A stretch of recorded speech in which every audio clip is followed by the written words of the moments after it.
Bonjour et bienvenue dans InPop, le podcast qui dépote sur l'actualité et les tendances dans la région. Selon une étude réalisée en juin 2022 par Infopro Digital, 73% des sondés sont préoccupés par le financement de leur retraite. Quand et dans quelles conditions financières partir ? Épargner, oui, mais comment ? Après avoir parlé assurance vie et plan épargne retraite avec Alexis Laquet, nous allons voir aujourd'hui comment l'immobilier locatif peut être une solution envisagée pour épargner pour sa retraite. Cet épisode vous est proposé en 2 parties avec notre partenaire Mélanie Scouffler d'e-Sélection. Bonjour Mélanie. Bonjour Marie. Alors Mélanie, je te propose d'entrer rapidement dans le sujet. D'après l'étude Infopro Digital, pour leur retraite, les sondés indiquaient se tourner davantage vers des produits d'épargne classiques tels que l'assurance vie ou des livrets d'épargne. Alors, quel est d'après toi le meilleur produit pour épargner pour sa retraite ? Écoute, en fait, Marie, je pourrais te faire une réponse de Normand en te disant ça dépend. En fait, la souscription d'un plan d'épargne retraite ou d'une assurance vie sont des solutions pertinentes pour nos clients, mais ce ne sont pas les seules. L'immobilier, la pierre, est toujours identifié comme un gage de sécurité. L'investissement locatif présente de nombreux avantages pour compléter son revenu à la retraite. Tout est en fait une question de choix. Alors justement Mélanie, comment abordes-tu l'immobilier locatif avec tes clients quand tu leur parles de retraite ?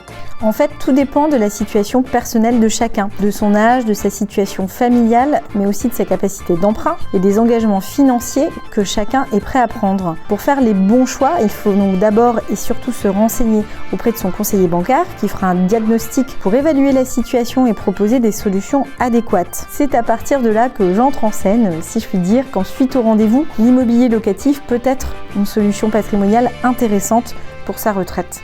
Alors justement, parlons-en. Comment peut-on savoir quels seront nos besoins à la retraite ? En fait, en rendez-vous, j'évalue le revenu que le client percevra à sa retraite, mais aussi l'âge auquel il aura accumulé assez de trimestres pour partir à taux plein. Donc pour avoir la réponse, moi je leur propose de se rendre sur www.l'assurance-retraite-toutattaché.fr.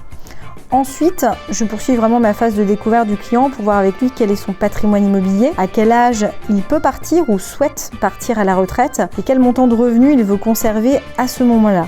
Tout ça pour pouvoir lui faire des propositions dans l'immobilier locatif afin de conserver le même niveau de vie qu'avant grâce à un revenu complémentaire qui sera généré par le placement immobilier. Lors de ce rendez-vous, tu balayes également tous les efforts financiers qui restent à la charge du client. Effectivement, tu as raison, il est important pour les clients de vraiment pouvoir se projeter, je dirais presque à l'euro près. On étudie ensemble toutes les dépenses qui sont relatives au projet et également toutes les rentrées d'argent. Dans les dépenses, on va retrouver essentiellement le remboursement de l'emprunt, la taxe foncière, les frais de copropriété ou de gestion locative par exemple. Et dans les recettes, on tiendra compte du loyer à percevoir et pourquoi pas une réduction d'impôt s'il y a, selon la fiscalité. Peux-tu nous en dire plus sur les dispositifs les plus intéressants pour des projets long terme comme la retraite ? Alors encore une fois, tout va dépendre de la situation personnelle de chacun. Si l'on souhaite rester classique, beaucoup de projets peuvent répondre notamment à de l'investissement en dispositif Pinel, par exemple, s'il y a une optique de réduction de sa pression fiscale. Mais il y a aussi 2 dispositifs moins connus que je trouve tout aussi intéressants pour du long terme, le loueur meublé non professionnel et l'investissement en nue propriété. Le LMNP, on appelle ça, ou loueur en meublé non professionnel, va être attractif car les revenus complémentaires générés par l'investissement sont exonérés d'impôts pendant une longue période. C'est donc pratique pour un projet moyen à long terme de préparation à la retraite. Autre intérêt du LMNP, contrairement à du Pinel, c'est vrai que les loyers ne sont pas plafonnés et la location n'est pas soumise aux ressources du locataire. L'investissement en meublé non professionnel peut se faire au travers des résidences de service. Pour les étudiants, par exemple, en métropole lilloise, il n'y a pas assez de logements et la demande est vraiment énorme. 56% des étudiants recherchent en priorité un studio ou un T1 dans l'île Intramuros par exemple. Il y a aussi toutes les résidences seniors qui se développent dans les villes moyennes comme Los, Mont-Saint-Barreul ou autour de Valenciennes. Ou enfin, il faut savoir que le LMNP peut aussi concerner les résidences d'affaires ou de tourisme type appart-hôtel dans le neuf ou dans l'ancien. Et tu parlais tout à l'heure de l'investissement nue propriété. Alors je ne connais absolument pas. Est-ce que tu peux nous en parler et nous en dire plus là-dessus ? Bien sûr, l'investissement en nue propriété, c'est moins connu. Pourtant, il permet vraiment de se constituer un capital à moyen et long terme. Pour comprendre en quoi consiste cet investissement, il faut d'abord comprendre ce qu'est la nue propriété. En fait, la pleine propriété d'un bien immobilier peut être divisée en 2, avec d'un côté la partie nue propriété et de l'autre l'usufruit. La nue propriété signifie en fait que l'on va posséder un bien sans en percevoir les loyers, ni l'occuper.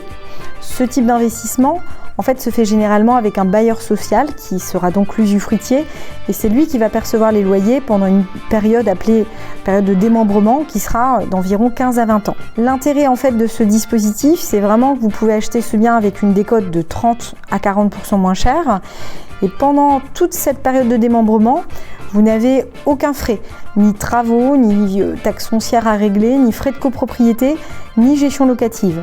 Vous ne payez que le remboursement de l'emprunt immobilier rattaché à cet investissement. Quels sont les autres avantages et inconvénients de ce type d'investissement ? Alors tout d'abord, à la fin de la durée du démembrement, on récupère la pleine propriété du bien en l'ayant payé du coup avec une décote de 30 à 40%. Dès lors, le propriétaire peut à la fois vendre, louer ou occuper le bien en fonction de ses besoins et de ses objectifs patrimoniaux. Deuxième avantage, si vous avez déjà des biens immobiliers, les intérêts du prêt ayant servi à l'acquisition de cet investissement en propriété sont déductibles aussi des autres revenus fonciers existants. Et enfin, pour les clients qui payent l'impôt sur la fortune immobilière, ce type de bien ne rentre pas dans l'actif taxable. Merci Mélanie pour cet éclairage sur l'immobilier locatif pour sa retraite, épisode 1. Le second épisode portera sur les lieux où il est le plus intéressant d'acheter dans la région et l'âge auquel on peut commencer à s'intéresser à l'immobilier locatif. Je rappelle à nos auditeurs que les conseillers Banque Populaire du Nord et e-Sélection sont disponibles à tout moment pour échanger sur tous les dispositifs immobiliers décrits dans ce podcast. N'hésitez pas non plus à consulter les sites BP Nord et e-Sélection pour en savoir plus. À bientôt pour un nouveau podcast dédié à l'immobilier locatif.